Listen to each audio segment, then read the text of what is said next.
Tamil mint நேயர்களுக்கு வணக்கம். நம்மளோட பேசுறதுக்காக நந்தா அவர்கள் இணைஞ்சிருக்காங்க. வணக்கம் நந்தா. வணக்கம் அபி. அரசியலில் நடக்கக்கூடிய ஒரு சில அப்டேட்டுகளை தான் இன்றைக்கி நம்ம பேச போகிறோம். அதில் ஃபஸ்ட்டு பொன்முடி அவர்கள் மேலே ஏற்கனவே வழக்கு இருந்தது. அவருடைய பையன் கௌதம சிகாமணி மேலேயும் வழக்கு இருந்தது. அதில் ஏதோ அப்டேட் வந்திருக்கு அப்படிங்கிற மாதிரிலாம் விஷயங்கள் கேள்விப்பட்டோமே. தமிழ்நாட்டில் அதிமுக ஊழல் கட்சி. ஜெயலலிதா ஊழலுக்கு சரி சென்று வந்தவர். திமுக மேலே ஒரு வழக்கு, தண்டிக்கப்பட்ட வழக்கு இருக்கா, காட்ட முடியுமா, கை நீட்டி பேச முடியுமான்னு காலங்காலமாக திமுகவினர் கொக்கரிச்சிட்டு வந்தாங்க. அதுக்கு வேட்டு வைக்க விதமாக தான் அண்மையில் திரு பொன்முடி அவர்கள் மேலே ஒரு சொத்து குவிப்பு வழக்கில் நீதியரசர் ஜெயச்சந்திரன் தீர்ப்பு கொடுத்து குற்றவாளின்னு சொல்லி இப்போ அதில் பதவியும் இழந்து இப்போ மேல் அப்பீலில் போயிட்டு ஸ்டே வாங்கி திருப்பி அமைச்சராக இருந்துக்கிட்டு இருக்காரு. ஒரு சின்ன டவுட், அப்போ இது வரைக்கும் எந்த திமுக அமைச்சர்கள் மேலேயும் கேஸே இல்லையா? கேஸ் இருக்கு. அவங்க ஆட்சிக்கு வந்தோடனே அந்த கேஸை இவங்களே எடுத்துக்குவாங்க. அப்படி இப்படி மாற்றி மாற்றி விளையாண்டுக்கிட்டு இருந்தாங்க. அதுக்கு தான் ஆனந்த் வெங்கடேஷ் சுமோட்டோவா, ஓபிஎஸ், தங்கம் தென்னரசு, KKSSR, பெரியசாமி, பொன்முடி இந்த கேஸ் எல்லாத்தையும் திருப்பி தோண்டி எடுத்து வச்சிருக்காரு. அது வேற விஷயம், அது இன்னொரு நாள் பேசுவோம். அந்த மாதிரி ஏற்கனவே ஒரு கேஸில் மாட்டிக்கிட்டாரா. இன்னொரு கேஸ் என்ன அப்படின்னா, அவர் மேலே 3 முக்கிய கேஸுகள் இருந்துச்சு. என்னன்னா 96, 2001 காலகட்டத்தில் அமைச்சராக இருக்கும்போது வருமானத்துக்கு அதிகமாக சொத்து சேர்த்த வழக்கு 1, 2006, 2011 வருமானத்துக்கு அதிகமாக சொத்து சேர்த்த வழக்கு 1. ஒரே அமைச்சர் மேலே 2 முறை சொத்து குவிப்பு வழக்கு, 2 வேறு காலகட்டங்கள். அதுபோக இன்னொரு வழக்கு பதியப்பட்டுச்சு. என்ன அப்படின்னா 2006லேருந்து 2010 வரைக்கும் அவர் கனிம வளம் மற்றும் சுரங்கத்துறை அமைச்சராக பணிபுரிஞ்சார். அந்த காலகட்டத்தில் அதிகார துஷ்பிரயோகம், பதவியை துஷ்பிரயோகம் பண்ணி மகனுக்கு குவாரி ஒதுக்கீடு பண்ணி கொடுத்தார் அப்படின்னு ஒரு புகார் பதியப்படுது. இது வழக்குடைய அடிப்படையிலேருந்து போயிடுவோம். 2006 to 2010 அமைச்சராக இருக்கார். 2007 இவருடைய மகன் கௌதம் சிகாமணி, அவருடைய மைத்துனர் ராஜ் மகேந்திரன், கூட்டாளிகள் 2 பேர், சதாசிவன் ஒருத்தர், ஜெயச்சந்திரன் ஒருத்தர், 2 பேரும் எல்லாம் சேர்ந்து அந்த குவாரிக்கு லைசன்ஸுக்கு அப்ளை பண்ணுறாங்க. 2007 அமைச்சருடைய மகன் அப்படிங்கிறனால சாங்ஷனும் பண்ணிடுறாங்க. எங்கே சாங்ஷன் பண்ணுறாங்கன்னா, விழுப்புரம் மாவட்டம் வானூர் அருகே இருக்கிற பூத்துறை கிராமத்தில் குவாரி இவங்களுக்கு கொடுக்கப்படுது. இந்த குவாரிகளில் அனுமதிக்கப்பட்ட அளவை விட இவங்க அதிகமாக எடுத்துட்டாங்க அப்படின்னு ஒரு புகார் வருது. 2010 வருது. அது கிடப்பில் போடப்படுது. 2018 வானூர் தாசில்தார் விழுப்புரம் மாவட்ட காவல்துறையில் ஒரு வழக்கு கொடுக்குறார். இந்த மாதிரி அனுமதிக்கப்பட்ட அளவை விட இவங்க அதிகமாக மண் அள்ளியிருக்காங்க அப்படின்னு சொல்லி அந்த வழக்கை விழுப்புரம் குற்றப்பிரிவு விசாரித்து அவங்க குற்றப்பத்திரிகை தாக்கல் பண்ணுறாங்க. அதில் என்ன சொல்கிறாங்கன்னா, அனுமதிக்கப்பட்ட அளவை விட 2,64,644 லோடு செம்மண் அதிகமாக எடுத்திருக்காங்க. ஏதோ 5-10 அதிகமாக இருக்குன்னு பார்த்தா இது என்ன கோடிக்கணக்கில் போகுது. இது அரசுக்கு 28,46,40,600 ரூபாய் இழப்பீடு ஏற்பட்டிருக்கு அப்படின்னு வழக்கு தொடுக்கப்பட்டு அந்த வழக்கில் சரி அடைக்கப்பட்டாங்க. பொன்முடி, அவருடைய மகன், மகனுடைய மைத்துனர் உள்ளிட்ட ஒரு 8 பேர் கைது செய்யப்பட்டு பின்னர் விடுதலை வெளியே வந்தாங்க. அந்த வழக்கு இருந்துக்கிட்டு இருக்கும்போது நடுவில் பிறல் சாட்சிகள் அந்த கேஸை முன்ன பின்ன மாற்றி பண்ணிட்டு இருக்கும்போது தான் 2023 இதில் ப்ரெடிகேட் அஃபென்ஸ் இருக்குது, சட்டவிரோத பண பரிமாற்றம் நடைபெற்றிருக்கு அப்படின்னு மோடியுடைய கூட்டாளிகள், மோடியுடைய பணியாட்கள் இடி உள்ளே வராங்க. அவங்க என்ன பண்ணுறாங்க, இதில் சட்டவிரோத பரிமாற்றம் நடைபெற்றிருக்கு அப்படின்னு அவங்க ஒரு ECIRன்னு சொல்லுவாங்க, போலீஸில் எஃப்ஐஆர் மாதிரி இடிக்கு ECIR அவங்க ஃபைல் பண்ணி 2023 ஜூலையில் 9 இடங்களில் பொன்முடி மற்றும் அவருக்கு சொந்தமான 9 இடங்களில் ரெய்டு நடத்தப்பட்டு அதில் பணங்கள் கைப்பற்றப்பட்டுச்சு அப்படின்னு சொல்லப்பட்டுச்சு. அந்த வழக்கில் அடுத்த விசாரணையில் அவங்க என்ன சொல்லியிருக்காங்க அப்படின்னா, 5 குவாரிகள் அவங்களுக்கு ஒதுக்கீடு செய்யப்பட்டிருந்துச்சு. அதில் இந்த மாதிரி சட்டவிரோதமாக மண் அள்ளியிருக்காங்க. அதில் சட்டவிரோதமாக பணம் ஈற்றி அதை முதலீடு பண்ணியிருக்காங்க அப்படின்னு சொல்லிட்டு அவங்க என்ன சொல்கிறாங்கன்னா, இதில் 28 கோடி ரூபா வந்திருக்குன்னு அரசு தரப்பு சொல்லுது.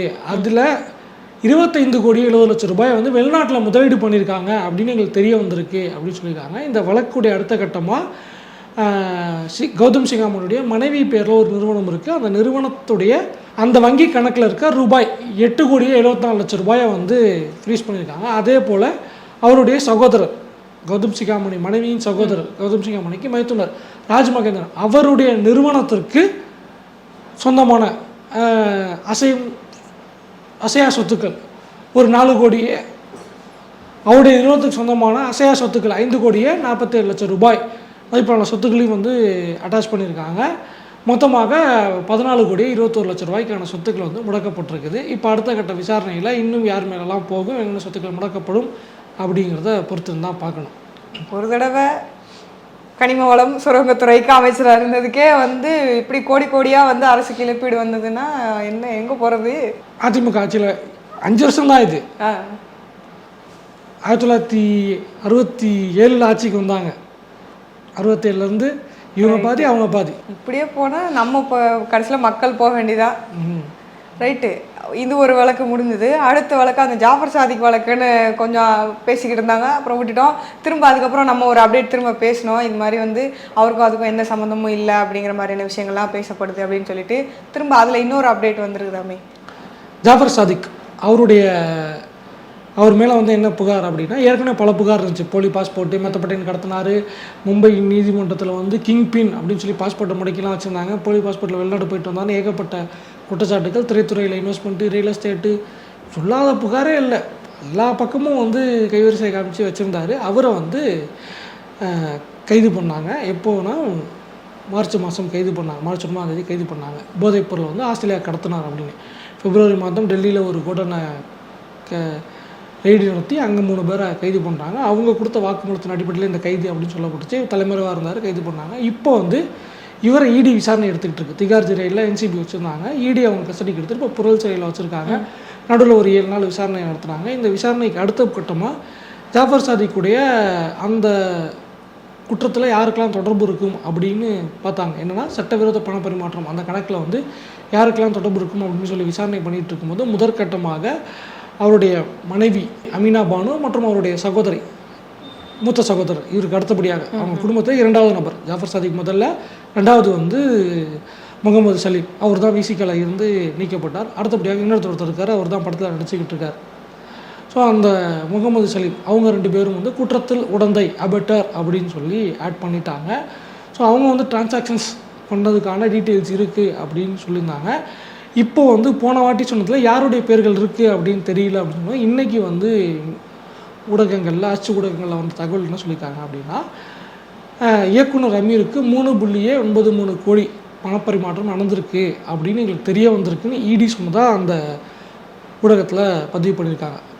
அடுத்தபடியாக என்ன சொல்கிறாங்கன்னா, இன்னும் பல முக்கிய புள்ளிகளுக்கு தமிழ்நாட்டை சேர்ந்த அரசியல் புள்ளிகள் யாராவனாட்டில் அவங்களுக்கு வந்து பணப்பரிமாற்றம் நடந்திருக்கு அப்படிங்கிற தரவுகளை நாங்கள் எடுத்திருக்கோம் அப்படின்னு சொல்லி அதை பற்றி நாங்கள் ஃபர்தர் விசாரிச்சு பண்ணிக்கிட்டு இருக்கோம். ஏன்னா பேங்க் ட்ரான்சாக்ஷன் அப்படிங்கும்போது அந்த அக்கௌண்ட் அவங்கள்ட்ட தான் இருந்துச்சா, இல்லை அவங்க பேரில் வேறு யாரும் வச்சாங்களா, ஸோ எதுக்கு இதை கொடுத்தாங்க, உண்மையிலே லீகலாக கூட இருந்திருக்கலாம். இவர் படம் தயாரிச்சிருக்காரு. இந்த படத்தில் வந்து ஒருத்தர் பாட்டு எழுதி கொடுத்துருப்பாரு, இவர் யாருன்னு தெரியாது. சரி, ஒரு பாட்டு எழுதி கேட்குறாங்க, நம்ம ஒரு பாட்டு எழுதி கொடுப்போம்னா அதுக்கு ஒரு 1 லட்சம் 2 லட்சம் வாங்கியிருக்காங்கன்னா அவர் எப்படி இது பண்ண முடியும்? ஸோ அந்த மாதிரி அந்த ப்ராசஸ்லாம் போயிட்டுருக்கு அப்படின்னு சொல்கிறாங்க. இதில் என்ன சிக்கல் வருது அப்படின்னா, சட்டவிரோத பணப்பரிமாற்றம் நடந்திருக்கு அப்படின்னு இவங்க பேங்க் டாக்குமெண்ட்ஸ் எல்லாம் வச்சு இவங்க ஐடி நடத்தின இடத்துல வந்து கிடைச்ச டாக்குமெண்ட்ஸ் எல்லாம் வச்சு இவங்க இன்வெஸ்டிகேட் பண்ணிகிட்டு இருக்காங்க. நாங்கள் வந்து சட்டவிரோதமாக பணப்பரிமாற்றம் எதுவும் பண்ணலை அப்படிங்கிறத ப்ரூவ் பண்ணுறதுக்கு ஜாஃபர் சாதிக் சைடு வந்து சில பேங்க் டாக்குமெண்ட்ஸ் கொடுத்துருக்காங்க. அந்த 2 டாக்குமெண்ட்ஸையும் கம்பேர் பண்ணி பார்க்கும்போது வந்து லீகலாக நடந்துச்சு. இப்போ இந்த டிரான்சாக்ஷன் நடந்திருக்கு, அது இங்கே வந்து லீகலாக அதுக்கு ரீசனிங் இருந்துச்சு அப்படின்னா பரவாயில்ல. இங்கே இடி கையில் இருக்க டிரான்சாக்ஷன்ஸ் வந்து ஜாஃபர் சாதிக் சைடில் கொடுத்த டாக்குமெண்ட்ஸில் இல்லவே இல்லை, அந்த என்ட்ரிஸே இல்லை, 2மே மிஸ்மேட்ச் ஆகுது. அப்படிங்கும்போது ஜாஃபர் சாதிக் எதுவும் ஃபேக்காக கொடுத்தாரா அப்படிங்கிற ஒரு கோணத்தில் விசாரிச்சுக்கிட்டு இருக்கோம். ஸோ அதை வந்து அடுத்த கட்டமாக பேங்க் டாக்குமெண்ட்ஸை ஃபோர்ஜரி பண்ணாரா அப்படின்னு பார்த்துக்கிட்டு இருக்கோம் அப்படிங்கிறாங்க. ஒருவேளை இடி தவறு செஞ்சுருந்தால் பிரச்சனை இல்லை, ஜாஃபர் சாதிக் இடி நினைக்கிற மாதிரி டாக்குமெண்ட்ஸை ஃபோர்ஜரி பண்ணாருன்னா அந்த பிரிவிலையும் அவர் பேரில் வழக்கு போடப்படும் அப்படிங்கிற ஒரு விஷயம் இருக்குது. ஸோ சட்டவிரோத பண பரிமாற்றத்துக்கு டாக்குமெண்ட்ஸ் இருக்குது அப்படிங்கிறத இடி ஒத்துக்கிறாங்க. அது யார் யாருக்கு போச்சு, உண்மையிலே அவங்களுக்கும் இந்த குற்றத்தில் தொடர்பு இருக்கா, இல்லை அவங்க வேற ஒரு இதுக்காக நியாயமான தொகையை வாங்கினாங்களா அப்படிங்கிற ஒரு விஷயமாக தான் அதை பார்க்க வேண்டியது. ஏற்கனவே வந்து ஒரு கம்மியான அமௌண்ட்டை சொல்லி இது வந்து அமீர் அவர்களுக்கு கொடுத்தாரு அப்படின்னு சொல்லும் போது அவர் இல்லை நான் அது மாதிரிலாம் எதுவும் வாங்கலை அப்படின்னு சொன்னார். இப்போ பார்த்தா இன்னும் 3.25 கோடின்றாங்க. 3.25 கோடி இல்லை, 3.93 லட்சம், அதாவது 4 கோடிக்கு 7 லட்ச ரூபா கம்மி. இதுலேயும் வந்து இப்போ ஊடகங்கள்லாம் வந்திருக்கு. இடி வந்து அடுத்து சார்ஜ் ஷீட் போட்டு அதில் திரு அமீர் அவர்கள் பேரோட சேர்க்காத வரைக்கும் அமீர் வந்து குற்றமற்றவர் தான், நம்ம வந்து அதை குற்றம் சாட்ட முடியாது. தரப்பில் சொல்லியிருக்காங்கன்னு ஊடகங்களில் வந்திருக்கு. நாளைக்கு இப்போ என்சிபி விசாரித்தாங்க, அதை வந்து அமீர் அவர்களும் ஒத்துக்கிட்டாங்க. அந்த வீடியோக்கெல்லாம் அந்த என்சிபி ஆஃபீஸில் உட்காந்து பார்த்தா இன்ன வரைக்கும் இடி அவர் விசாரணை கூப்பிடல, எதுவும் பண்ணல, சம்மன்ஸ் கொடுத்த மாதிரி தெரியல. அப்படிங்கும்போது இப்போ வரைக்கும் அதில் அவருக்கு தொடர்பு இருக்குன்னு நம்ம சொல்ல முடியாது. பட் ஒரு டிரான்சாக்ஷன் நடந்திருக்கு அப்படிங்கிறப்ப கேள்வி அப்படிங்கிற ஒரு அலகேஷன்ஸ் அவர் மேலே இருக்குது அப்படிங்கிறத மட்டும் தான் நம்ம பதிவு பண்ணுறோம். அவர் செஞ்சார், அவர் கொடுத்தது அப்படின்னு சொல்ல முடியாது. உண்மையிலேயே அமீருக்கு வந்து தெரியாமல் கூட நடந்திருக்கலாம் இல்லையா படத்தை. ஏன்னா அமீர் வந்து ஒரு படம் பண்ணிக்கிட்டு இருக்காரு, அதுக்கு ஒரு தயாரிப்பாளராக காசு கொடுக்குறாரு. அப்படிங்கும்போது அந்த காசாக கூட இருந்திருக்கலாம் இல்லையா. அதனால் அந்த தொகை இதுக்காக தான் வந்துச்சு, அவர் வந்து சட்டவிரோதமாக பணம் சம்பாரித்து அதை வந்து மாற்றினாரு, பதுக்கிறதுக்காகத்தான் கொடுத்தாருன்னு சொல்ல முடியாது. அதனால் என்ன நடக்குது அப்படிங்கிறத அடுத்தடுத்த விசாரணைகளில் பார்த்துக்கலாம். ரைட்டு. இது போக இன்றைக்கி சென்னையில் ஒரு 4 இடத்துல வந்து போராட்டமெல்லாம் அறிவிச்சிருக்காங்களாம். அதில் தான் வந்து பெரிய குழப்பங்கள்லாம் ஏற்படுதாமே. கூட்டணி கட்சிகளாக இருந்துக்கிட்டு என்ன தனித்தனியாக போராட்டம் நடத்திக்கிட்டீங்க, ஆளாளுக்கு ஒவ்வொரு இடத்துல நடத்துறீங்க, ஏன் ஒன்றா சேர்ந்து எல்லாரும் வந்து போராட்டம் நடத்த மாட்டேங்கிறீங்க? நமக்குன்னு அவங்க நிதியே ஒதுக்கலை, பட்ஜெட்டில் பேர் இல்லை, கேட்டால் வந்து ஒரு ஆள் 25 சீட்டுக்கு ஜெயிச்சு கொடுத்துருந்துருக்கணும் அப்படின்லாம் ஒருத்தர் பேசுகிறாரு. இப்படிப்பட்ட நேரத்தில் ஒன்றா எல்லாரும் இருக்கிறத விட்டுவிட்டு தனியாக ஆளாளுக்கு கூட்டணி கட்சியில் இருந்துக்கிட்டே இப்படி தனித்தனியாக போராட்டம் நடத்தினா எப்படின்னு கும்பிட்றாங்க போலயே. ஒன்றிய அரசின் பட்ஜெட்டில் தமிழ்நாடு புறக்கணிக்கப்பட்டது. சரியாக சொல்லலாம், தமிழ்நாட்டை புறக்கணிச்சிட்டாங்க. இங்கே வந்து அதை வந்து மிக ஒரு பெரிய விஷயமாக பேசப்பட்டுச்சு. உண்மையிலேயே அது மிகப்பெரிய ஒரு விஷயம்தான். தமிழ்நாடு மட்டுமல்ல, பாஜக மாநிலங்கள் கூட மோடி அரசால் புறக்கணிக்கப்பட்டிருக்கு. பீகாரும் ஆந்திராவும் மட்டும்தான் வந்து அதில் முக்கியத்துவம் வாய்ந்திருக்கு. இன்றைக்கி நிதி ஆயோக் கூட்டம் நடக்குது. மாநில முதலமைச்சர் கலந்துக்கிட்டு அவங்களுடைய தேவைகளை சொல்லணும். ஆனால் அங்கேயும் எங்களுக்கு மரியாதை இருக்காது அப்படின்னு தமிழ்நாடு முதலமைச்சர் திரு மு க ஸ்டாலின் அவர்கள் காசே நீ கொடுக்கல, பட்ஜெட்லேயே கொடுக்கல, அப்புறம் தனியாக வந்து கேட்டால் மட்டும் கொடுக்கவா போகிற, நான் வரல போ அப்படின்ட்டா அன்றைக்கி சொல்லிட்டார். பட்ஜெட் வந்து அன்றைக்கி சொல்லிட்டாரு. சரி அப்படின்னு இந்தியா கூட்டணியில் இருக்க முதலமைச்சர்களும் சித்தராமையா, ரேவந்த் ரெட்டி இவங்கெல்லாமும் போகல, ஹேமந்த் சோரன் இவங்கெல்லாம் போகல. கெஜ்ரிவால் உள்ளே இருக்காப்புல, அவரும் போயிருக்க மாட்டார். இதில் வந்து வீராவசியமாக அப்படியெல்லாம் நம்ம விட்டுற முடியாது, நம்ம போய் அந்த இடத்துல குரல் கொடுத்து கேட்டு வாங்கிட்டு வரணும்.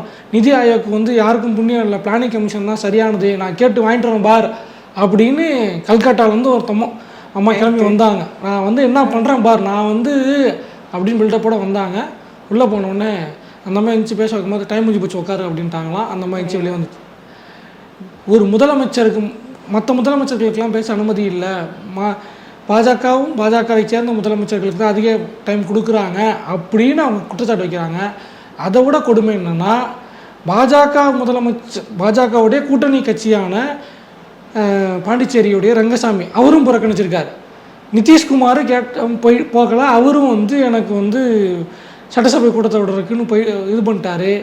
எந்த மாநில முதலமைச்சர் இவ்வளோ பக்கமாக பேச போகிறாங்கன்னு தெரில. ஆனால் சந்திரபாபு நாயுடுக்கு 20 நிமிஷம் கொடுத்துருக்காங்க, அவரு மட்டும் 20 நிமிஷத்துக்கு ஆற்றுன்னு ஆற்றிருக்காரு. அவங்களுக்கு தான் கோடிக்கணக்கில் போயிருக்குல்ல. ஸோ அதனால் இதில் காண்டாகி வெளியே வந்துட்டாங்களா. ஸோ இதுக்கு எதிராக தான் இப்போ வந்து போராட்டம் நடந்துக்கிட்டு இருக்கு. எல்லா ஊர்களையும் எல்லா இடத்துலையும் போராட்டம் நடந்துருக்கு. அதில் வந்து திமுக சார்பில் இன்றைக்கி காலையில் மாவட்டம் தோறும் மாநிலம் முழுவதும் ஒவ்வொரு மாவட்டங்கள்லையும் போராட்டம் நடைபெற்றுக்கிட்டு இருக்கு.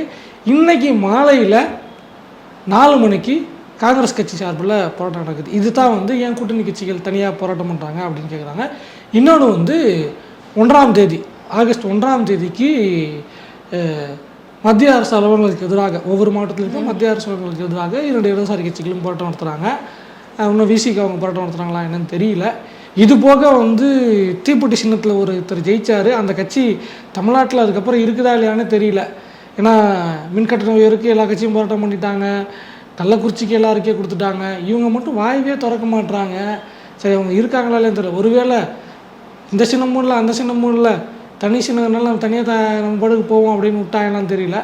ஸோ இந்த பிரச்சனை இருக்கும்போது ஏன் இப்படி தனித்தனியாக போராட்டம் பண்ணுறீங்க அப்படிங்கிற ஒரு கேள்வி இருக்குது. இப்போ காங்கிரஸ்காரங்க காலையில் கூப்பிட்டிங்கன்னா வெயில் அதிகமாக இருக்கும், கஷ்டமாக இருக்கும் அப்படின்ட்டு இந்த சந்தனம் காமெடி வரும்ல கலகலப்பில், தலைவர் சாப்பிட்டு சாயந்தரமாக தெரியலமா அப்படின்னு, அந்த குரூப் தான் காங்கிரஸ் குரூப்பு. இருந்தாலும் ஏன் இது நடக்கலை அப்படின்னு கேட்கும்போது அவங்க என்ன சொல்கிறாங்கன்னா, திமுக வந்து 40 தொகுதி ஜெயித்த உடனே கோயம்புத்தூரில் பெரிய ஒரு மாநாடு போட்டாங்க, அப்போ எல்லாத்தையும் கூப்பிட்டாங்க. அதுக்கு பிறகான திமுகவுடைய நடவடிக்கைகள் சரியாக இல்லை, எங்களுக்கு வந்து திருப்தி அளிக்கிற விதமாக இல்லை அப்படின்னு ஒரு காரணம் சொல்கிறாங்க. அவங்க சொல்கிற காரணங்கள் என்னன்னா, அதானி சென்னை வந்து திமுக சேர்ந்த முக்கிய பிரமுகர் ஒருத்தரை பார்த்துட்டு போகிறாரு அப்படின்னு சொல்கிறாங்க. முக்கிய பிரமுகர் யார் என்ன எதுன்னு ஏற்கனவே நம்ம பேசிட்டோம். ஓகேவா? அதானி மேலே நிலக்கரி ஊழல் இருக்குன்னு ராகுல் காந்தி தொண்டை தண்ணி வத்த கத்திக்கிட்டு இருக்காரு. அதில் நீங்கள் வந்து விசாரணைக்கு உத்தரவிடுறீங்க. 2ஆம் தேதி விசாரணை உத்தரவிடுறீங்க. 9ஆம் தேதி ஒரு வாரத்தில் வந்து பார்த்துட்டு போகிறாரு. அதுக்கு முன்னாடி காட்டுப்பள்ளி துறைமுகம், பரந்தூர் துறைமுகம் இருக்குது. காட்டுப்பள்ளி துறைமுகத்துக்கு 8ஆம் தேதி மோடி ரஷ்யாவில் பேசுகிறாரு.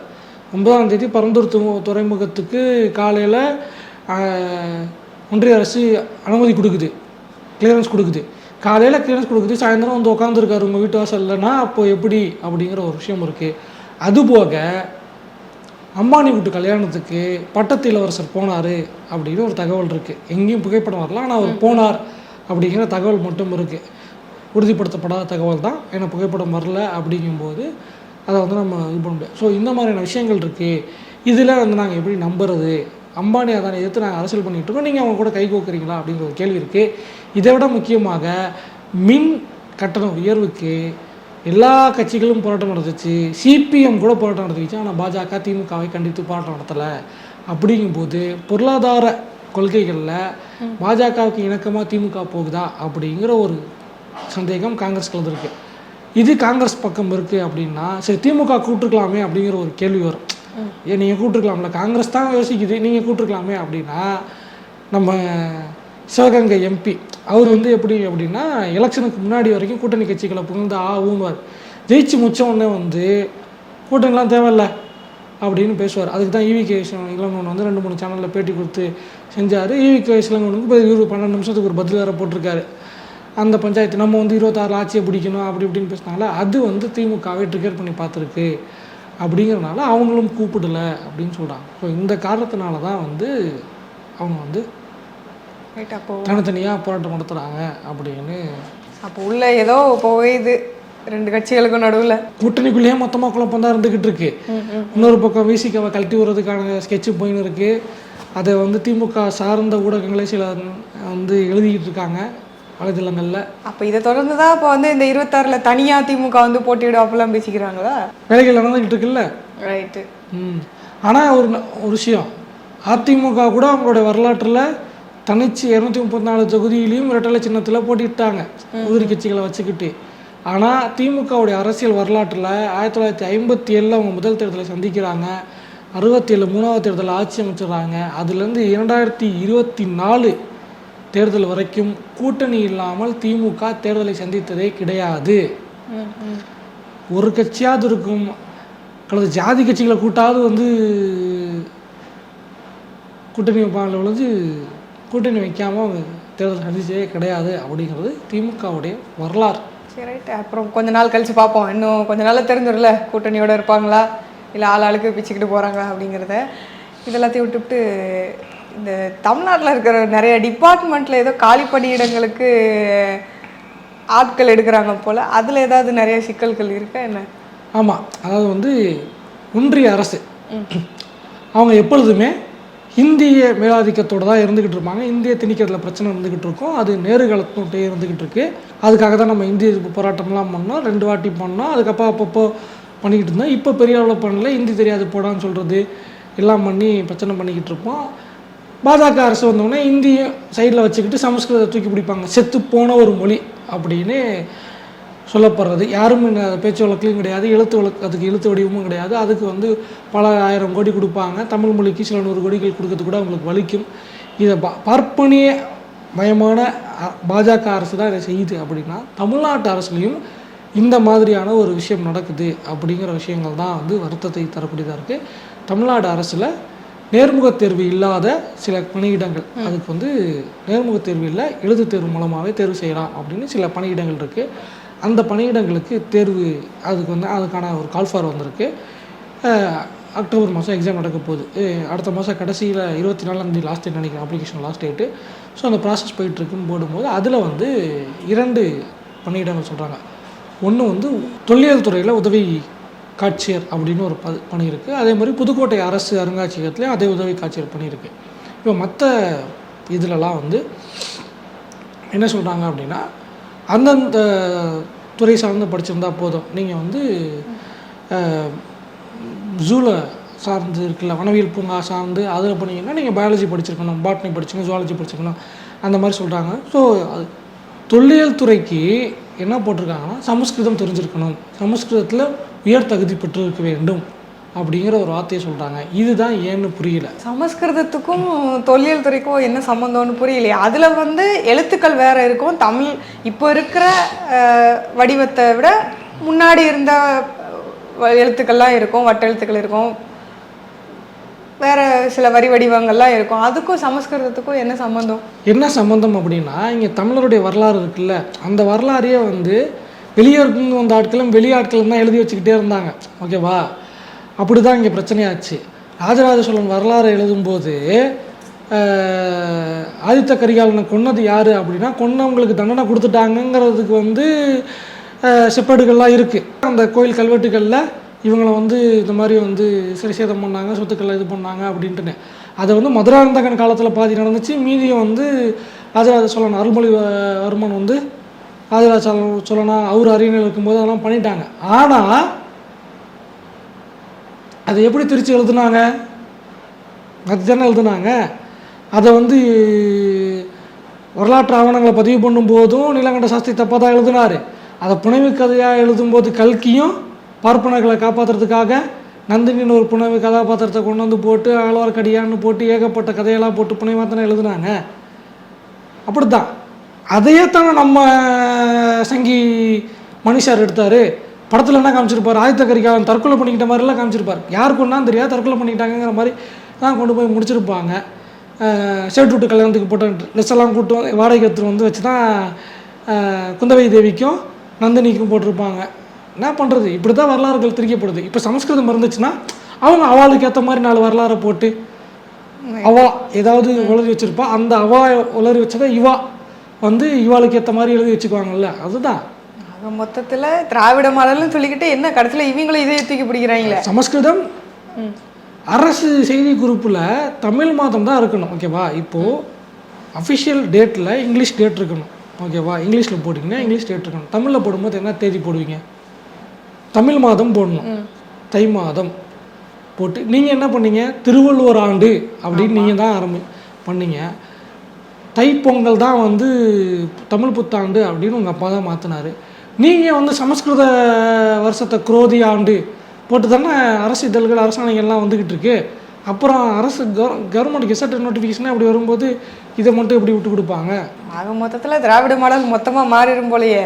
எல்லாத்தையும் பார்க்கும்போது காங்கிரஸ்காரங்க சொல்கிறது ஒரு விதத்தில் கரெக்டாக தான் இருக்கும் போல். ஏதாவது பிஜேபி கூட வந்து சொல்ல முடியாது. இது வந்து இங்கே லோக்கல் அவாஸ், அந்த அவாஸ் வேறு, இந்த இது லோக்கல் அது வேறு. ஃபினான்ஷியல் கொள்கையில் மட்டும்தான் அவங்க பாஜக கூட போவாங்க. இந்த கொள்கை வந்து இது வேறு, இது லோக்கல் லீடிங்கில் முடிஞ்சிடும். எங்கே அதான் இப்படியெல்லாம் இருந்தால் அங்கே அப்புறம் எங்கள் கொள்கை இருக்கிறது? கொள்கை தான் இந்த இதில் காணாமல் போயிடுச்சே. ப்ரோ பிஜேபியாக மாறாமல் இருந்தால் சரி. ப்ரோ பிஜேபிக்கும் போது தான் ஒரு விஷயம் வருது. ராமர் எந்த காலேஜில் இன்ஜினியரிங் படித்தான் அப்படின்னு கேட்டார். அதுக்கப்புறம் ஒரு சிஎம் ஆனார். அவர் பிள்ளை தானே முருகனோட வேலை கையில் பிடிச்சிட்டு இருந்தார். இப்படி தான் இருக்குது அப்போ தமிழ்நாட்டு அரசியல். இதுக்கப்புறமா அது சரி, வேறு ஏதாவது அப்டேட் வருதான்னு பார்ப்போம். மீண்டும் மற்ற வீடியோவில் சந்திக்கிறோம். நன்றி, வணக்கம்.